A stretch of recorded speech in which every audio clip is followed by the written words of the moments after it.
They really hyped up Dune. The cast is stacked. Literally everyone is beautiful. You got Rebecca Ferguson, Jason Momoa, Oscar Isaac, Tim Groot is in this movie. They got Zendaya just to do the opening narration. They put Hans Zimmer on the soundtrack. Now, if this all sounds expensive, you'd be correct. And I thought, given such a star-studded cast, that the movie would be good. But instead, it was so bad that I felt compelled to make a video about it. Now, I already had HBO Max because Steven Universe is the only thing keeping me going, and I'm also lazy, so my roommates and I watch the movie from home. That said, I do recommend going to see it in theaters if you can, because the audio is breathtaking.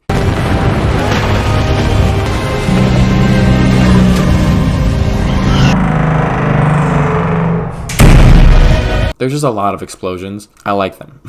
The main thing you're going to see people say about the movie is that Zendaya isn't in it very much, and I already joked about it at the beginning. I think it's a valid problem to have with the movie, especially when the trailer had scenes like this.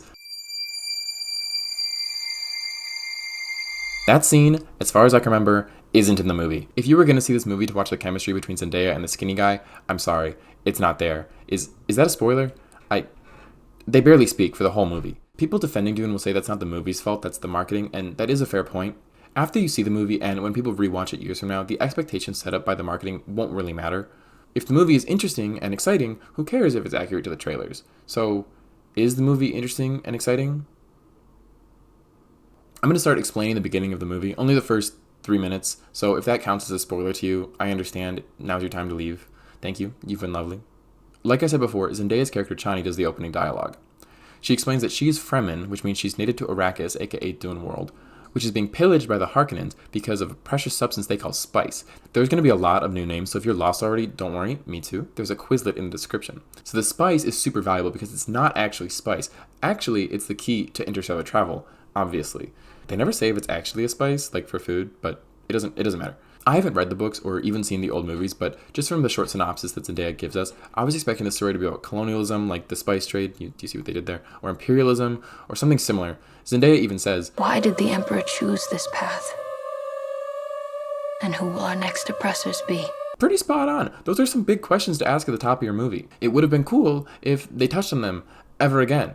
I guess we'll find out 2 years from now when Dune 2 comes out if they ever circle back. So what is this movie about? Genuinely, I don't know. There is no story. There is no character development. Frankly, there are no memorable moments. Everything this movie was pretending to be at the jump doesn't exist. Dune doesn't do anything. Thank you. Part 1. Okay, so I'm going to get into real spoilers now, so if you still want to go in knowing absolutely nothing, now you actually have to leave. The movie starts with the big change that the Emperor is giving House Atreides Dune World. If you remember, the Harkonnens were in charge before, and they were doing undescribed but assumedly bad things.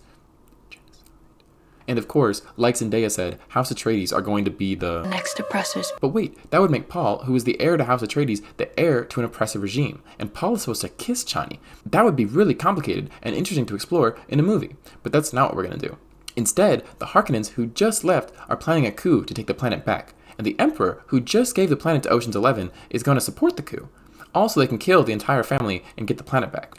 Maybe you've already noticed that the Emperor's plan doesn't make much sense. If he was going to kill the whole family anyway, why would he give them the planet? Why not just assassinate them on their planet? Why did the Emperor choose this path? We don't know. We don't get to know, and I can only hope that it wasn't just a massive oversight about the only plot point in the whole movie. So the coup is successful. Again, spoilers. The bad guys kill Oscar Isaac and Jason Momoa because they're too expensive. They also kill the only Asian character and the only black character, except for Zendaya, who, by the way, only shows up in the last 10 minutes of the movie. And if you think I'm forgetting the other black guy, you're right. He's extremely forgettable, and they kill him too! As far as plot goes, the only point of this movie is to narrow down the main cast and set up the Harkonnens as the bad guys, who are now in control of the planet, just like how the movie started. Oh, I hear you say it, but a journey is not just about the destination. How do the characters react to the story? Poorly. I'm not even going to talk about any of the characters who die because they have zero change from beginning to end. We find out Lady Jessica is pregnant, which I guess is character development, technically. I can't wait to see Baby Groot in Doom 3. Adam and her also mourn the death of Leto, who I assume meant a lot to them. I mean, they hugged, so that counts. One good part is this conversation between Jason Momoa and protagonist. You might have already seen it already. Dreams make good stories, but everything important happens when we're awake, because that's when we make things happen. Look at you. Put on some muscle? I did? No. It was good. I can't wait to see them. Of course, main character Zendaya doesn't count. The biggest change she has is taking off her mask in the most underwhelming reveal ever. In fact, they don't even set up her character. In a movie made purely to set up its sequels, we don't get to see anything about one of our main characters. So it's abundantly clear that this movie was made by the Hollywood machine just to make sales. And I guess that's okay. If they can give us explosions and cool moments, it will have been worth it. Part 3. I don't know. The best shots are the ones with the giant space worms, which are amazing for their sheer size. They put the characters being like, wow. And then you're like, wow, by association. I like the way the sand buckles when the worm is getting close. I think it's a clever way to build tension. I also like Jason Momoa's first fight scene. It has cool choreography and it's fun to watch. I think you're going to see people praising his second fight scene. It reminds me of the Darth Vader hallway fight or like Daredevil hallway fights.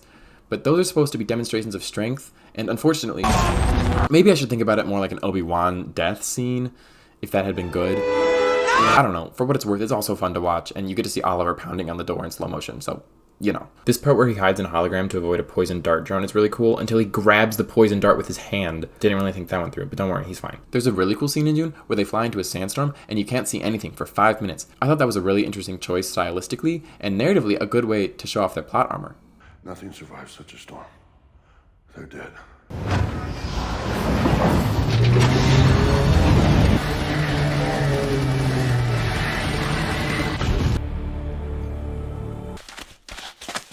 I think some of the writers wanted to have a similar style to Blade Runner 2049, which did have some really cool and artistic shots all throughout. Dune accomplishes this through its dream sequences and set design, but ultimately it's stifled by a conflicting desire to be a gritty, dark movie.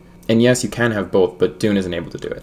I want to finish by saying I'm actually really interested to see where the story goes. I'm absolutely going to watch part 2 when it comes out, and I'm even pretending like I'm going to read the books in the meantime. My problem with the movie is that it's clearly made to set up its sequels, and the writers don't really care if it's enjoyable to watch on its own. If you're going to make me watch 2.5 hours of your story, I expect you to, at some point, get to the story. I don't think you should see this movie, but I do think you should see part 2 when it comes out. Basically, part 2 seems to be like when the story is actually going to start, and part 1 was just made to waste your time. Don't even watch part 1 before you see part 2. I'm sure someone's going to make a 5-minute summary you can watch instead. TLDR, Ryan Gosling is really good in Blade Runner. 10 out of 10.